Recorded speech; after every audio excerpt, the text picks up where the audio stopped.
So, Pawpaw Sammy, are you selling this honey? Oh yeah. And here's how you do it. Busy bees, you guys. If y'all want to get Pawpaw Sammy's organic, unfiltered, raw honey from his own beehives, we're going to drop away for you guys to order that in the comments of this video. See over there. Oh, so this is squash too. This is the experiment with the pepper, the cayenne pepper. That's right. Look, I check them every day. I'm looking for the worms, and so far I've seen no sign of a squash borer. Now, Dad, how if they walk outside, how would they know that their plant has squash bar? I can tell you right now, you got one. What? And I can tell you how I know. How? You see this leaf? And the one beside it, how they're drooping? You've got a squash vine borer. Where? Sure do. Where? I don't know, but I know it's there, Daddy. I've done this too long. Look at those two leaves. You've got one. Now where it's at. Hold on, let's look for this, folks. I don't see it. So what we did, y'all, we went ahead and just took those two leaves off. We can't find where the borer is, but I'm gonna bet that they've got one in this one. Well, I'll know in a day or two for sure. You will. It's almost immediate. The leaves begin to droop.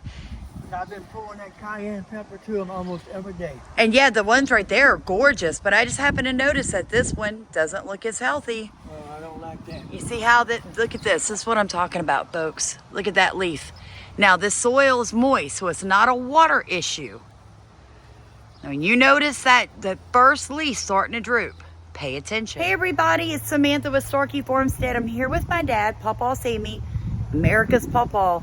We just want to encourage you guys to get some food in the ground. It's almost May. Yep.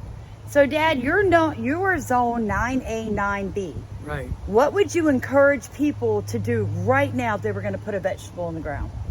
Get it in there as quick as possible. You're getting to the point where in this area, it's going, unless it's a hot weather crop like okra or something like that, it's not going to make it. It's going to wilt down and, you know. So you're talking about transplant shock? Yeah. You can plant seeds on some things, okra and a few other crops. That's ginger, stuff like that. It'll hold up under the heat. Yeah. But my dad's right, you guys. It is a real thing. It's called transplant shock. So what are we talking about? Say you go right now, you spend $300 on vegetable plants. If you don't get those into the soil in places like Louisiana, Mississippi, Texas, Florida, Georgia, you've got about 3 weeks, and we're going to be hitting 90+ degree weather, right. 24 hours a day, folks, and your plants will not have had time for their roots to establish. So what we're saying is you're going to have this beautiful plant above ground with a shallow root system. It's not going to be able to tolerate the heat. It won't take it. The pest pressure or the lack of water that comes during our summers here in these zones. So if you're going to plant your vegetable crops and you're going to transplant, May is the last month you can do it. And you are right about seeds. I've actually put corn in June and July and got a late bumper crop of corn, but I seeded it. Yeah. And I did have a higher pest pressure. I found that if you try to seed anything in June, July, or August, the pests just... Have a ball. Yes, they're everywhere. You see this? Before you transplant, like always, when I transplant, before I do anything, I take and put just a little bit of Epsom salt, magnesium. I put just a little bit of worm poop and water, and I set those plants in it and let them soak 3 or 4 hours. Sometimes 8 or 10 hours. Take them out and plant them. You don't see them wilting, do you? No, they're beautiful. They've been in the ground for a week. There's no shock, no wilt shock. They come. You've even got flowering going on. Yeah, even got a little squash on that. That's adorable. What it does, your magnesium, you see a plant turning yellow and kind of looking weak looking, pour the magnesium to it. And they can use just Epsom salt from the Epsom store. salt is, that's magnesium sulfide. That's crazy. I always get like tickled when I hear that. Oh yeah. The things that we don't know will shock you. But look, I did that video yesterday on my I call it my garden medicine kit. I love that video. And I did, yeah, and it tells them how you use different elements out of your kitchen to keep your garden looking good.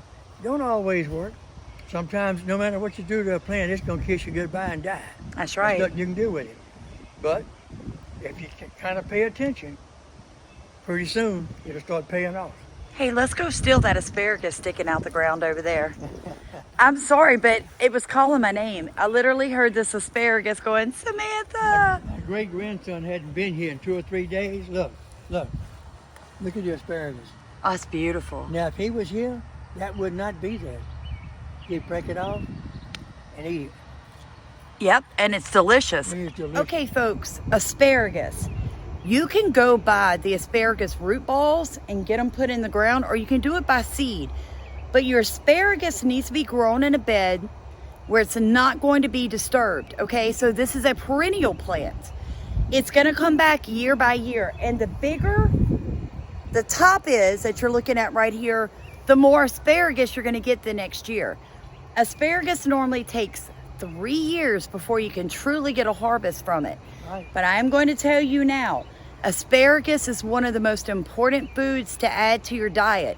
Eating it raw from your organic garden was one of the best things that you can do for your body. If you want to know why my almost 83-year-old dad can do all of this and never seem to get tired, well, folks, he eats it raw, straight out of the garden.